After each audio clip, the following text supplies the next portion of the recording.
This is the Late Round Podcast with your host, JJ Zacharisa.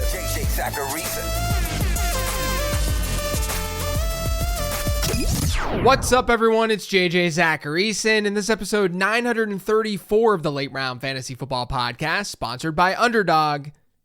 Thanks for tuning in. Before getting into the transactions this week, I want to remind you that you can get my rest of season rankings for absolutely free. All you have to do is sign up on Underdog with promo code LATEROUND, and you'll get a deposit bonus alongside my rest of season rankings. Just head to UnderdogFantasy.com or download the Underdog app. Sign up, make a deposit, and start playing. Just make sure you use promo code LATEROUND when you sign up, and then you'll get those rankings. Again, UnderdogFantasy.com or download the Underdog app. It's a 15 transactions day. Let's get to it. Buy Alexander Mattison. So if you were to tell me in August that I'd be saying to buy Alexander Mattison after week 8, I'd call you crazy. I didn't like Zamir White entering the season, but I didn't think Alexander Mattison would be in the position that he's currently in. Look, no one's expecting the world out of Mattison. He was a huge disappointment last year. He's playing in a bad offense, and that offense didn't start him to start the season. But given the last couple of weeks, to me, it's clear that he's the RB1 on that team. Zamir White missed a couple of games back in week 5 and week 6. He's been back for the Raiders over their last 2. And in those games, he's seen a grand total of 5 rush attempts. His running back rush shares have gone from about 72% to start the season to 12%. Meanwhile, over Vegas' last 2 games, Mattison has seen running back rush shares of 89% and 82%. His backfield share has actually gotten better since Zamir White returned. And he's getting plenty of receiving work. Against the Chiefs this past week, Alexander Mattison's target share, 18.5%. Now, when it comes to these non-elite players, these non-elite running backs, anything can change in an instant. It's not like Mattison has this role on lock the same way that like a Derrick Henry does in his offense. We always have to be aware that when we're dealing with non-elite players, a coach can change things up quickly. But if nothing changes in Vegas, if this really is Alexander Mattison's backfield, then this is a solid buy low moment. Because Vegas right now has the absolute best fantasy playoff schedule for running backs by adjusted fantasy points allowed. In weeks 15, 16, and 17, they get the Falcons, Jags, and Saints. Atlanta's been kind of tough on running backs, but Jacksonville and New Orleans, those are top 5 matchups. And they're coming in weeks 16 and 17. And because we know that this is kind of a volatile situation, we're seeing this work for Mattison, but like I just said, because he's not an elite player, this workload can shift. It can change. If you want to, if you don't have Mattison and you can't get Mattison, you could always try to add Zamir White because he's on a lot of waiver wires right now. You never know what can go down over the next handful of weeks. At least what we know is that Mattison looks like a bell cow, and the Raiders have a really good schedule, especially in the fantasy playoffs. It's not like Zamir White would be incapable of putting up decent numbers. But the transaction here, buy Alexander Mattison. Add Cedric Tilman. So I talked about Cedric Tilman on last week's show, and then he came out in week 8, and he was better than any of us thought he would be. He's now seen target shares of 25% and 22% over these 2 games without Amari Cooper. He's had 47 PPR points. Now, we should keep in mind that the Browns face Cincinnati and Baltimore during this 2-game stretch. Those are 2 really easy matchups according to adjusted fantasy points allowed. And moving forward, Cleveland actually has the toughest wide receiver schedule from now through the end of the season. That's according to the same methodology. So there's a chance actually that Cedric Tilman is a sell high. I just doubt anyone in your league is really heavily buying. But yeah, given his last 2 performances, he needs to be rostered. Sell Kareem Hunt.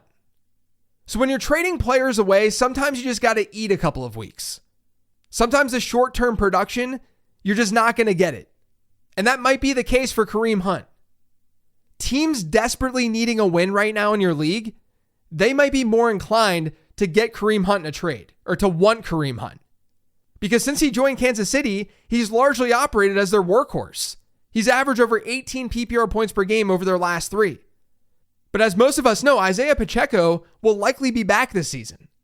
Friend of the show, Dr. Edwin Porras, believes it could be week 12 when Isaiah Pacheco returns. But even if it's a little bit later, that means that Hunt won't be around for the fantasy playoffs. And even if he is around, the Chiefs have a pretty brutal schedule in weeks 15, 16, and 17. They get the Browns, Texans, and Steelers. Those are 3 bottom half matchups for running backs. 2 of those matchups are bottom 5 ones. So this transaction goes out to all of you managers who have Kareem Hunt and you're sitting pretty for the playoffs. You may want to ship him right now before he loses a lot of value, because that's likely to happen each week as we get closer to Isaiah Pacheco's return. Hold Calvin Ridley. So I think the knee-jerk reaction to Calvin Ridley's really big Week 8 performance would be to trade him away, to sell high. He had 143 receiving yards when his season high prior to Week 8 was 77. His 39.5% target share, that's not sustainable, even without DeAndre Hopkins. I mean, if you can truly sell high, sure, go for it. I'm just not sure that teams across your fantasy league are going to be buying Calvin Ridley given how he's performed all season. But I've been talking about this a lot over the last month on the show. The Titans have had it rough to start the year. Their quarterbacks have faced the toughest schedule by adjusted fantasy points allowed. The wide receivers, they faced the 5th toughest one. That changes rest of season. The wide receivers have the 6th best schedule from now through the end of the year. In the playoffs, it's the 2nd best schedule. Ridley's going to see high target shares without DeAndre Hopkins on this team. He's not going to be overly efficient, but as he showed in Week 8, there's upside in plus matchups. So I think right now, Ridley's a hold. Add Parker Washington. Christian Kirk is now out for the season with a broken collarbone. Brian Thomas Jr., he might miss some time too because he has a ribs injury. And then there's Gabe Davis, who left Sunday's game against the Packers early with a shoulder injury. Evan Ingram's going to gobble up a lot of targets for Jacksonville. But at wide receiver, Parker Washington looks like the next man up.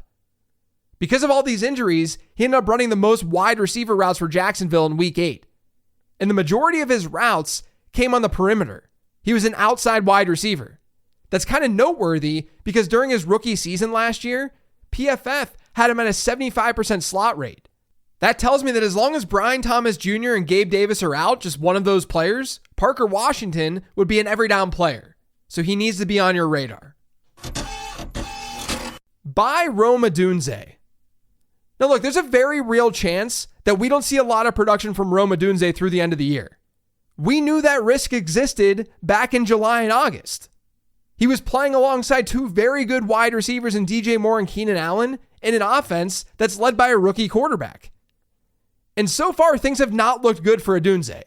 He scored more than 10 PPR points in just 1 game. That happened all the way back in Week 3. He hasn't been very useful in fantasy football. There's a chance that the team that has Odunze in your league, that they're tired of him. They probably have him sitting on their bench. So now might be the time to go after him. Because not only is the contingent upside there, not only could DJ Moore or Keenan Allen get hurt, which would raise the target share for Odunze, but we also know that rookie wide receivers tend to perform better during the second half of the season versus the first. But not only that, Odunze has seen better than a 20% target share in 2 of his last 3. In Week 8, he had a 27% target share. That only led to 8.4 PPR points, but according to PFF's expected fantasy points formula, he played 3.5 PPR points below expectation. And the Bears have a decent rest of season schedule. It's 2nd best for wide receivers when looking at adjusted fantasy points allowed. Their playoff schedule is 1st for wideouts. They get the Vikings, Lions, and Seahawks in weeks 15, 16, and 17. Like I said, this might just be what we get from Rome Odunze here in 2024. But there's also a lot of outs here. He's a talented wide receiver, he could get more work, and the schedule's not bad. This could be a buy low moment. Add Xavier Legette and Jaylen Coker. So I'm big on pronunciations. I've learned that it's not Xavier Legette, it's Xavier Legette. And I didn't realize that Legette was rostered in just 15% of Yahoo leagues. That number should be a whole lot higher.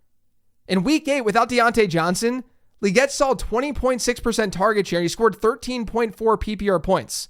That was against one of the toughest opponents in football. And that was with Bryce Young throwing the rock. There are tons of rumors out there talking about how Deontay Johnson could be dealt at the deadline. If he leaves Carolina, then Legette will have opportunity to take over the top spot in that Panthers wide receiver room. And for what it's worth, in the fantasy playoffs, the Panthers get the Cowboys, Cardinals, and Buccaneers. Those are 3+ matchups for wide receivers, especially 2 of those. And all of this logic, it applies for Jaylen Coker too. In fact, Coker might be the value add here. He saw a 17.6% target share in week 8, and he scored almost 18 PPR points. According to PFF, he has a top 20 receiving grade among all players in football. So don't ignore Coker off the waiver wire either, especially in deep formats. Sell Kyle Pitts. So back in week 4, Kyle Pitts scored 0 fantasy points. But since then, he's really turned things around. He hasn't dipped below a 15% target share over his last 4 games. He scored an average of 16.1 PPR points per game during this stretch. But now might be the time to sell. During these 4 games, Pitt's opponents have been the Buccaneers twice, the Panthers, and the Seahawks. Tampa Bay is a top 10 favorable opponent for tight ends by adjusted points allowed. Carolina is the absolute best opponent. Seattle, they're the 4th best one. To put that another way, the Falcons have faced some cakewalk tight end matchups over the last month. There's no doubt that has helped Kyle Pitts. It won't be as easy from now through the end of the year.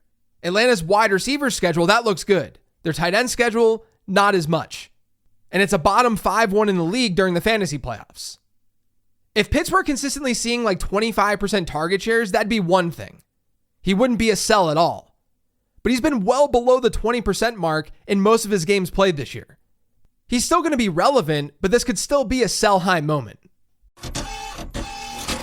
Add Tamm Hill. The Saints are banged up offensively, and they're honestly just a mess offensively.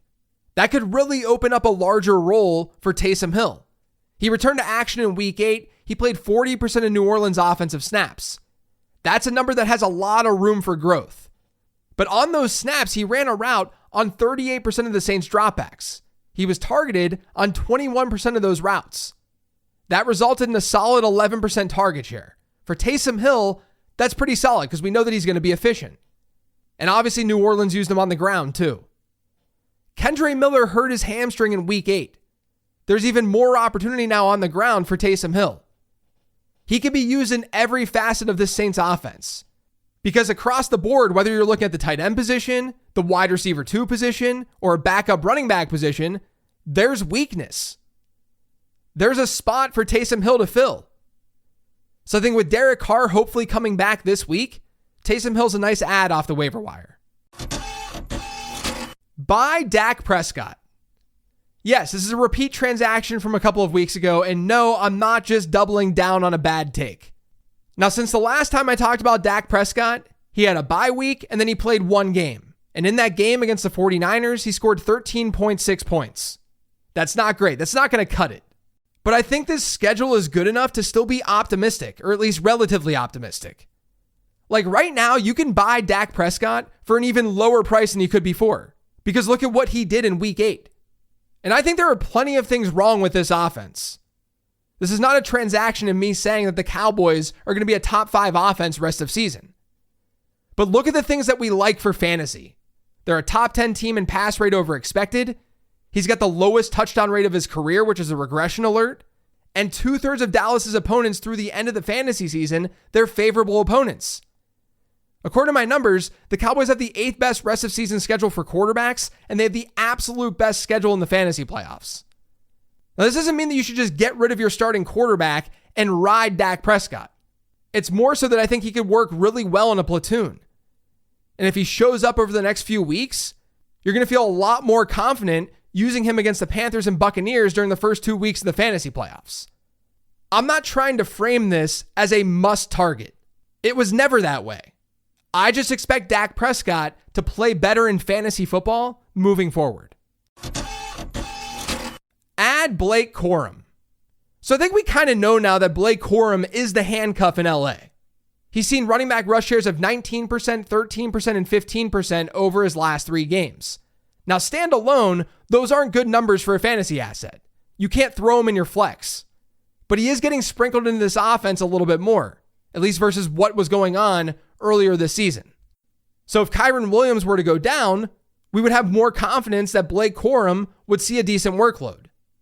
And I'm calling him out this week because we got to look at this schedule. The Rams have a really tough passing schedule moving forward, but their rushing matchups are great through the end of the year. So I think Kyren Williams could eat from now through the end of the season. But if he goes down, Corum might be a must start. Buy Trey McBride. I don't think people realize how good Trey McBride has actually been this year. He's yet to see a sub 25% target share in a completed game this season. He scored 14.5 PPR points per game in games that he's finished. And he's done that without a touchdown. McBride currently has 56 targets on the season without a score. Based on where he's seeing his looks, his expected touchdowns should be closer to 2. That may not seem like a big difference, but across those 6 relevant games, we're talking about potentially 2 more PPR points per game, which would be elite. 16.5 PPR points per game from a tight end is awesome. Now, McBride's coming off a really solid performance where he caught 9 of 11 targets for 124 yards. But like I said, I'm not sure the market fully realizes how good Trey McBride has been this year. And guess what? Arizona tight ends, they have the best rest of season schedule by adjusted fantasy points allowed, and their playoff schedule is 3rd best. I talked about Kyle Pitts earlier. If you have Kyle Pitts, pair him up with someone on your bench and upgrade that tight end position up to Trey McBride. Because I like him quite a bit more than a player like Kyle Pitts rest of season. Add Matthew Stafford. So we saw a different Matthew Stafford in week 8, probably because Cooper Kupp and Puka Nacua were back in that lineup. He scored more than 15 standard fantasy points for the first time all year. Now, it was against a Vikings team that's actually been an okay matchup for quarterbacks this season. But it was good to see Stafford get it done. And having Kupp and Nacua definitely helped. I think just because he has his weapons back, Stafford should be added. But as I said with Kyren Williams, there are some tough games moving forward. I wouldn't say that he's just a set and forget kind of quarterback right now. But in week 9, his matchup against the Seahawks is not bad. So I think he's a streamer, and then we'll just kind of take it from there. Buy Nick Chubb. If you need more of a high variance move, start chatting with the Nick Chubb manager in your league. Now, Chubb obviously isn't up to full speed yet, but we did see the Browns give him more work in that backfield in week 8. He went from a 69% running back rush share in week 7. It was 76% this past week. Now, during his 2 games played, he's seen target shares of just 6.3% and 4.9%. Those aren't special, but it was encouraging to see him with a 42% route participation in week 8. That number was just 19% the week prior. Honestly, from Nick Chubb, if you look at his career, a 42% route participation is actually pretty solid. So if that were to continue, we should expect a rise in his target share. The Browns' schedule moving forward, nothing special. But Nick Chubb's not going to face Baltimore every week. And it's nice to have a more competent quarterback under center for the Browns. I think there's a scenario where Chubb's a legit RB2 this season, just based on where things are trending. But there's obviously a lot of risk. So look at your team, see if you need to take on that variance, and then make your move. Add the New Orleans Saints defense. The Saints get the Panthers this week. They're 7-point favorites. Depending on the book, you're looking at the Panthers with a sub 19-point implied team total. Carolina has been the 8th best opponent for defense this season in fantasy, and if Bryce Young gets another start, I don't know either way at the moment, but if he gets another start, that's big. Because in his 3 starts this season, opposing defenses, one of them actually being the Saints, they've averaged well over 10 standard fantasy points per game against the Panthers. So I think New Orleans overall, just a safe option. That's it for today's show, though. Thanks to all of you for listening. If you yet subscribed to the Late Round Fantasy Football Podcast, make sure you are by searching for it pretty much anywhere podcasts can be found. And don't forget to follow me on Twitter @LateRoundQB. Thanks for listening, everyone. I'll talk to you tomorrow with the weekly 10 Trends episode.